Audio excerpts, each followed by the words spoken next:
Hi friends, welcome to Rudra properties. మీరు హైదరాబాద్లో individual house కొనాలనుకుంటున్నారా? అయితే ఈ వీడియో మీకోసమే. హైదరాబాద్ గాజుల రామారంలో ఈస్ట్ ఫేసింగ్లో G+1 హౌస్ సేల్కు వచ్చిందండి.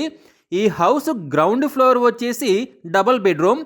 ఇది 1150 స్క్వేర్ ఫీట్స్తో ఉంది. ఫస్ట్ ఫ్లోర్ వచ్చేసి డబుల్ బెడ్రూమ్. ఇది 1150 స్క్వేర్ ఫీట్స్తో ఉంది. దీని ముందు 30 అడుగుల రోడ్డు కూడా ఉంది. అలాగే ఇది KPHB మెట్రోకు కేవలం 5 కిలోమీటర్ల దూరంలో ఉంది. దీని ప్రైస్ వచ్చేసి 1,40,00,000 మాత్రమే. ఈ ప్రాపర్టీ గురించి మరిన్ని వివరాలు తెలుసుకోవాలనుకుంటే వెంటనే స్క్రీన్ మీద కనిపిస్తున్న మా ఫోన్ నంబర్లకు కాల్ చేయండి. ఇలాంటి ప్రాపర్టీస్కి సంబంధించి మరిన్ని వీడియోల కోసం మా ఛానల్ని వెంటనే సబ్స్క్రైబ్ చేసుకోండి.